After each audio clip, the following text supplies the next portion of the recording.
தமிழக முதல்வர் விஜய் 2 தொகுதியில வெற்றி பெற்றிருந்தாரு. அதுல திருச்சி கிழக்கு எம்எல்ஏ பதவியை ராஜினாமா செஞ்சுட்டார்.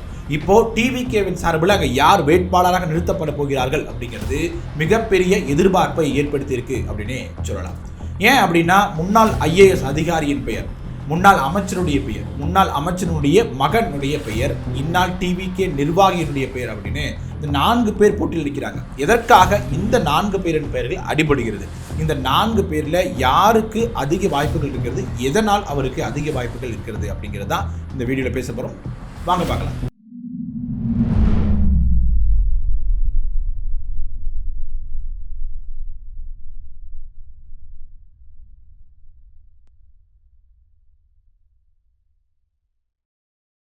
வணக்கம் மக்களே, நான் உங்கள் மது கோப்பாசையிலிருந்து. தமிழக முதலமைச்சராக பொறுப்பேற்றிருக்கக்கூடிய விஜய் அவர்கள் 2 தொகுதியில போட்டி போட்டு எம்எல்ஏவாக தேர்ந்தெடுக்கப்பட்டார். ஒரு தொகுதி பெரம்பூர் தொகுதி, இன்னொன்று திருச்சி கிழக்கு தொகுதி. பெரம்பூர் தொகுதி அப்படிங்கிறது சென்னைக்குள்ள அந்த விஜய் அவர்கள் போட்டி போடுகிறார் அப்படிங்கிற ஒரு எஃபெக்ட் இருக்கும், வட மாவட்டங்கள் எஃபெக்ட் இருக்கும் அப்படிங்கிற அடிப்படையிலும் தென் மாநிலங்களில் மத்திய மாவட்டங்களில் கொஞ்சம் எஃபெக்ட் இருக்கும் அப்படிங்கிறதுக்காக திருச்சி கிழக்கிலும் அவர் போட்டி போட்டுகிறார் அப்படிங்கிற மாதிரியான ஒரு செய்திகள் வெளியிடப்பட்டது. ஸோ 2 தொகுதிகளுமே அவர் டிவிகே தலைவர் வெற்றி பெறுகிறார். அதன் பிறகு ஒரு தொகுதியில் மட்டும்தான் எம்எல்ஏ இருக்க முடியும். பதவியேற்பதற்கு முன்பாகவே என்ன பண்ணிடுறாரு அப்படின்னா திருச்சி கிழக்கு எம்எல்ஏ பதவியை ராஜினாமா செஞ்சிடறாரு. இப்போ அந்த கிழக்கு தொகுதிக்கு இன்னொரு முறை தேர்தல் நடத்தப்பட வேண்டும். அப்ப டிவிகேவின் சார்பில் யார் வேட்பாளராக நிறுத்தப்பட போகிறார்கள் அப்படிங்கிறது தான் மிகப்பெரிய எதிர்பார்ப்பை ஏற்படுத்தியிருக்குது.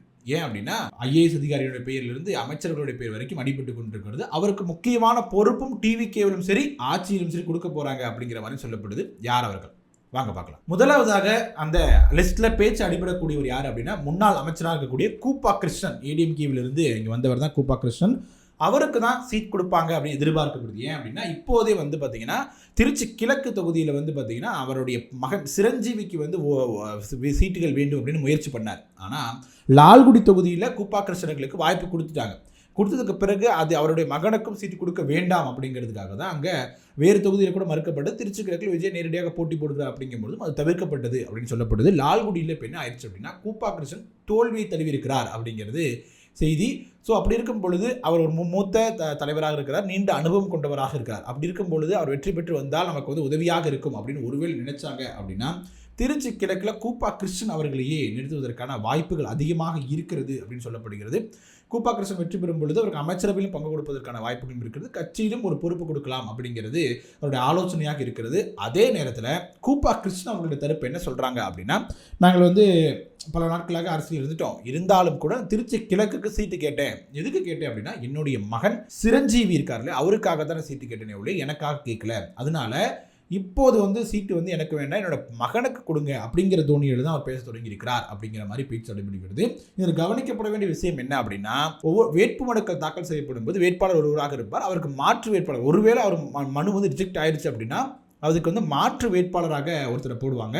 அப்படி போடக்கூடிய யாரை போட்டார் விஜய் அப்படின்னா இந்த சிரஞ்சீவியை தான் போட்டார். கூப்பா கிருஷ்ணன் அவர்களுடைய மகன் அவர்களை தான் சிரஞ்சீவி அவரை தான் போட்டிருக்கார், மாற்று வேட்பாளராக போட்டிருக்கார் அப்படிங்கிறது கவனிக்க வேண்டிய விஷயமா இருக்குது. அதே நேரத்தில் அந்த வெற்றி சான்றிதழ் எம்எல்ஏவாக வெற்றி பெற்றதற்கு பிறகு போயிட்டு நம்ம என்ன பண்ணணும் அப்படின்னா கட்சியின் சார்பிலோ அந்த வெற்றி பெற்றவரோ இல்லை அந்த கட்சியை சேர்ந்தவர்களோ என்ன பண்ணலாம் அப்படின்னா போய் அந்த சான்றிதழை வாங்கிட்டு வரலாம். அப்படி இருக்கும் பொழுது அந்த வெற்றி சான்றிதழை சிரஞ்சீவி அவர்கள் தான் வாங்கினார். ஏன்னா அங்கே அத்தனை நிர்வாகிகள் இருக்கிறாங்க, மாவட்ட செயலாளர்கள் இருக்கும்போது யாருமே இல்லாமல் சிரஞ்சீவி அவர்கள் தான் போய் இந்த வெற்றி சான்றிதழையும் பெற்றுக்கிட்டு வந்தார் அப்படிங்கிறதுலாம் வைத்து பார்க்கும் பொழுது முன்னாடியே ஒரு மைண்ட் செட் இருக்குது. ஒருவேளை திருச்சி 2 தொகுதியில் வெற்றி பெற்றுட்டோம் அப்படின்னா திருச்சி கிழக்கை ராஜினாமா செஞ்சுட்டு அங்கே சிரஞ்சீவியை தான் வேட்பாளராக நிறுத்த வேண்டும் அப்படிங்கிறது தலைமையினுடைய முடிவாக இருக்கிறது அப்படின்னு முதலே ஏற்பாடு பண்ணிட்டாங்க. அதனால இது போன்ற மாற்று வேட்பாளர்கள் போடுவது, அது போன்ற வெற்றி சான்றிதழ் வாங்குறது போன்றதெல்லாம் பண்ணாங்க அப்படிங்கிற மாதிரியான பேச்சு அடிபடுது. அதே நேரத்தில் கூப்பா கிருஷ்ணன் நம்ம தோற்று போயிடுவாங்கிறது அவங்க கருத்தில் கொள்ள இப்போ கூப்பா கிருஷ்ணன் தோற்று போனதுனால இவருக்கு சீட் கொடுக்காம ஒரு மகனுக்கு ஏன் சீட் கொடுக்கணும், இவரு ஒரு அனுபவம் வாய்ந்த நபராக இருக்கிறார், இவரே ஜெயிக்க வைக்கலாம் அப்படிங்கிற மாதிரியான பேச்சும் அடிபட்டு கொண்டிருக்கிறது. இவங்க தந்தை மகன் 2 பேரை தவிர்த்து ஒரு ஐஏஎஸ் அதிகாரி ஒருத்தருக்கும் வாய்ப்பு இருக்கிறது அப்படின்னு சொல்லப்படுது. முன்னாள் ஐஏஎஸ் அதிகாரி விருப்ப ஓய்வு பெற்றவருமான சகாயம் அவர்கள் தான் இந்த தொகுதி வேட்பாளராக நிறுத்தப்பட போகிறார் அப்படிங்கிற பேச்சும் நடைபெற்றுக் கொண்டிருக்கிறது. இந்த பதவி ஏற்பு விழாவில் கூட அவர் கலந்து கொண்டிருந்தார், அவர் பேட்டியும் கூட கொடுத்தது நம்மால் பார்க்க முடிஞ்சது. அவருக்கு சகாயத்தின் மீது விஜய் அவர்களுக்கு தனிப்பட்ட மதிப்பு மரியாதையும் இருக்கிறது அப்படிங்கிற மாதிரியான இருக்குது.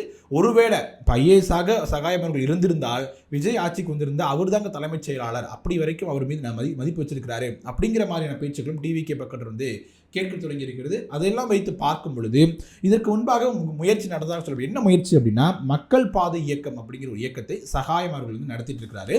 ஸோ இந்த இயக்கத்தையும் தாவேக்காவோடு இணைப்பதற்கான முயற்சிகள் நடந்ததாகவும் சில காரணங்களால் தட்டி போயிருச்சு. ஸோ இப்போ வந்து சகாயம் அவர்கள் வந்து அமைச்சரவையில் இடம்பெறுவதற்கான வாய்ப்புகள் இருப்பதற்கு இதுதான் சரியான தருணம். திருச்சி கிழக்கில் அவர்கள் நிற்க வச்சு வெற்றி பெற வச்சு நம்ம அமைச்சரவையில் இணைச்சு வச்சுக்கணும் அப்படின்னா நமக்கு மிகவும் பயனுள்ளதாக இருக்கும். அரசியல் சார்பாகவும் சரி, நிர்வாகம் சார்பாகவும் சரி. அரசியல் பார்வையோடு பார்க்கும் பொழுது சகாயம் அவர்கள் வந்து ஒரு நேர்மையான மனிதராக மக்கள்கிட்ட தெரிகிறாரு. அவர் வந்து அமைச்சர்கள் இருக்கும் பொழுது நம்ம ஆட்சிக்கும் ஒரு நல்ல பெயர் இருக்கும். அதே நேரத்தில் நிர்வாக ரீதியாக IAS அதிகாரி இருக்கக்கூடிய ஒருவர், நேர்மையான நிர்வாகத்தை பண்ணக்கூடியவராக பெயர் பெற்றவர். அவர் நமக்கு அமைச்சர்கள் இருப்பது நமக்கு சிறப்பான உதவியானதாக இருக்கும். பல ஆலோசனைகளை அவரிடம் பெற்றுக்கொள்ளலாம் அப்படிங்கிற ஒரு ஆலோசனையும் தாவேக்கா தலைமையிடம் இருக்கிறது அப்படின்னு சொல்லப்படுகிறது. ஸோ சகாயம் அவர்கள் திருச்சி கிழக்கில் போட்டி போடுவதற்கான வாய்ப்பும் இருப்பதாகத்தான் கருத்துக்கள் சொல்றாங்க. இப்போ கூப்பாக்கர்சன், அவருடைய மகன் சிரஞ்சீவி, அடுத்தது IAS அதிகாரியாக சகாயம், இவர்கள் எல்லாத்தையும் தாண்டி டிவிகேனுடைய நிர்வாகின்னு சொன்னோம் இல்லையா, அவர் யாரு அப்படின்னா விஜயனுடைய தொடக்க கால சினிமா பயணத்திலிருந்தே பல்வேறு மன்றங்கள், அதாவது விஜய் ரசிகர் மன்றத்தில் தொடங்கி விஜய் மக்கள் இயக்கமாக மாறும் வரைக்கும் திருச்சி மாவட்டத்தினுடைய தலைவராக இருந்து பல்வேறு நலத்திட்ட பணிகளை செஞ்சு தொடர்ந்து அந்த பேனர் வைக்கிறதுலேருந்து எல்லா வேலையும் ஒருங்கிணைத்து பண்ணுவராக இருக்கக்கூடியவர் தான் யார் அப்படின்னா RK ராஜா. இவருக்கான வாய்ப்புகளும் இருப்பதாகத்தான் சொல்லப்படுது. ஏன்னா அவருக்கு தனிப்பட்ட செல்வாக்கு விஜய் ரசிகர் மத்தியிலும் இருக்கிறது, ஓரளவுக்கு இருக்கிறது திருச்சியில். இவர் வந்து ரொம்ப நாளமாக உழைத்து கொண்டே இருக்கிறார். இவருக்கான அங்கீகாரம் கிடைக்கணும். ஸோ இந்த திருச்சி கிழக்கில் இவர் நிற்பது சரியாக இருக்கும். நீங்கள் வந்து வெளியிலிருந்து ஒருத்தரை கொண்டு வந்து நிறுத்தது கூட லாங் டேமாக இங்கே கட்சிக்காகவும் மன்றத்திற்காகவும் மக்கள் இயக்கத்திற்காகவும் முயற்சி கொண்டு இருக்கக்கூடிய RK ராஜா நின்று ஜெயிச்சார் அப்படின்னா உங்களுக்கு விசுவாசமான ஒரு நபர், பல ஆண்டுகளாக உங்களுக்காக உழைத்து கொண்டு இருக்கக்கூடிய நபராக இருக்கிறாரு, அவருக்கான வாய்ப்பளிப்பது அப்படிங்கிறது சிறப்பானதாக இருக்கும் அப்படின்னு திருச்சி கிழக்கில் இருக்கக்கூடிய தாவேக்காவினரையே கோரிக்கை விடுத்துட்டு இருக்கிறாங்க அப்படின்னு சொல்லப்படுகிறது. ஸோ இந்த 4 பேருடைய பெயர் அப்படிங்கிறது தான் பரிசீலனை இருப்பதாக சொல்லப்படுகிறது. இதிலும் தான் நடுவில் ஒரு பேச்சு கூட அடிபட்டுச்சு. திருமாவளவன் அவர்கள் வந்து இங்கே ஆதரவு கொடுக்கும்போது பேச்சுவார்த்தை அடிபட்டு திருச்சி கிழக்கு விசிகாவிற்கு ஒதுக்கப்பட வேண்டும் அப்படிங்கிற நிபந்தனைகளை வைக்கப்பட்டது அப்படின்னு சொல்லப்படுது. அதற்கு பிறகு நாங்கள் நிபந்தனையற்ற ஆதரவு அப்படின்னு இப்போ சொல்லியிருந்தாலும் கூட அதற்கு பிறகு நாங்கள் அமைச்சரவையில் பங்கெடுத்துக்குங்க அப்படின்னு தாவேக்கவே கேட்குறாங்க. நாங்கள் அதை பற்றி இன்னும் முடிவெடுத்து சொல்லுவோம் அப்படின்னு மாதிரி சொல்லும் பொழுது, ஸோ ஒருவேளை அமைச்சர்கள் பங்கெடுப்பதாக விசிகா முடிவெடுக்கும் பட்சத்தில் இந்த ஒரு கோரிக்கையும் விசிகா வைப்பதற்கான வாய்ப்புகளும் இருக்கிறது அப்படின்னு சொல்லப்படுறாங்க. ஏன்னா இந்த பேச்சு முதலில் அடிபட்டிருக்கிறது காரணமாக ஒருவேளை அந்த இடத்துல திருமாவளவன் அவர்களே போட்டிடலாம். ஏன்னா இதுக்கு முன்பாகவே திருமாவளவன் சட்டமன்றத்தில் போட்டியிட வேண்டும் விரும்பியவர் தான். பல காரணங்களுக்காக அவரால் போட்டியிட முடியல. ஸோ திருமாவளவன் அவர்களே இந்த ஒரு சட்டமன்ற தொகுதியில் போட்டி போட்டு ஒருவேளை அமைச்சரவையில் பங்கெடுப்பதற்கான வாய்ப்புகளும் இருக்கிறது அப்படிங்கிற மாதிரியான பேச்சும் அடிபட்டு கொண்டிருக்கிறது.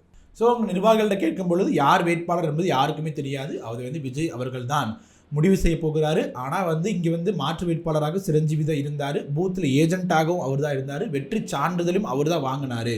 இதெல்லாம் வைத்து பார்க்கும் பொழுது அவருடைய கணக்கு என்ன என்பது எங்களுக்கு தெரியல. அவர் யார் வேட்பாளர் என்பதை வந்து விஜய் அவர்கள் நேரடியாக அறிவிப்பார். காலம் வரும் பொழுது அரசியல் மற்றும் நிர்வாக ரீதியான முடிவுகளை அடிப்படையாக வச்சு வேட்பாளர் அறிவிக்கப்படுவார் அப்படிங்கிற மாதிரி சொல்றாங்க. ஸோ அடுத்த பரபரக்கும் எபிசோடாக திருச்சி கிழக்கு அப்படிங்கிறது மாறி இருக்கிறது. இப்போ கவனிக்க வேண்டிய விஷயம் என்ன அப்படின்னா, ஒருவேளை விசிகா இந்த இடத்துல களம் காண்றாங்க அப்படின்னா அவர்களை எதிர்த்து திமுக வேட்பாளர்களை போடுவாங்களா? ஏன்னா அவங்க சொல்லிட்டாங்க திமுக கூட்டணியில் இருக்கிறோம் அப்படின்னு. ஒருவேளை அமைச்சர்கள் பங்கெடுக்கிறோம் அப்படின்னு சொல்லிட்டாங்கன்னா அவங்க திமுக முழுவதுமாக வெளியேறி தான் அமைச்சர்கள் பங்கேற்கிற நிலை அப்படிங்கிறோம். அப்போ அந்த டிவிகேயின் சார்பில் திருமாவளவன் இருக்கும் பொழுது திமுக என்ன மாதிரியான வேட்பாளர் களத்தில் இருக்க போகிறாங்க, அந்த போட்டி எப்படியானதாக இருக்க போகிறது. ஒருவேளை அதிமுகவினுடைய ஒரு பகுதி இங்கே வந்து சேரும் பொழுது அதிமுக டிவிகே அப்படி ரெண்டும் ஒன்றிணைஞ்சிட்டாங்க அப்படின்னா டிவிகே விசஸ் டிஎம்கே அப்படிங்கிறது அஃபீஷியல் ஆகிவிடும். அதற்கு பிறகு களம் அப்படிங்கிறது இப்படியாகத்தான் இருக்க போகுது. அப்படி இருக்கும் பொழுது போட்டி மிக கடுமையானதாக டிவிகே விசஸ் டிஎம்கே என்று மாறிவிடும். அதிமுக அப்படிங்கிறது கொஞ்சம் கொஞ்சமாக கரையான் அரிப்பது போல அழிந்து போயிடும் அப்படிங்கிறத நம்ம பார்க்க முடிகிறது. ஸோ என்ன நடக்குது அப்படிங்கிறத பொறுத்து வந்து பார்க்கலாம். உங்களுக்கு இந்த 4 பேரில் யார் வேட்பாளராக வந்தால் சரியாக இருக்கும், அதற்கு எதிராக திமுக என்ன மாதிரியான வேட்பாளர் களம் இறக்குவது சரியாக இருக்கும் அப்படின்னு நீங்கள் நினைக்கிறீங்க அப்படிங்கிற உங்களுடைய கருத்துக்கள் என்ன அப்படிங்கிறத கமெண்ட் செக்ஷனில் சொல்லுங்கள். அதையும் தாண்டி CV சண்முகம் அணி எடப்பாடி பழனிசாமி 2ஆக பிரிந்து CV சண்முகம் அணி டிவிகே பக்கம் வந்திருக்கிறது அப்படிங்கிறது டிவிகேவிற்கு எந்த மாதிரியான சாதக பாதகங்களை கொடுப்பதற்கான வாய்ப்புகள் இருக்கிறது அப்படிங்கிற தொடர்பான உங்களுடைய கருத்துக்களையும் கமெண்ட் செக்ஷனில் சொல்லுங்கள். வீடியோ பிடிச்சிருந்துச்சு அப்படின்னா லைக் பண்ணுங்கள், ஷேர் பண்ணுங்கள், கோபாசா யூடியூப் சேனலை சப்ஸ்கிரைப் பண்ணிக்கோங்க. அடுத்தடுத்த வீடியோக்களில் இது போன்ற இன்ட்ரெஸ்டிங்கான கண்டென்ட்டுகளோட தொடர்ந்து பேசலாம். நன்றி.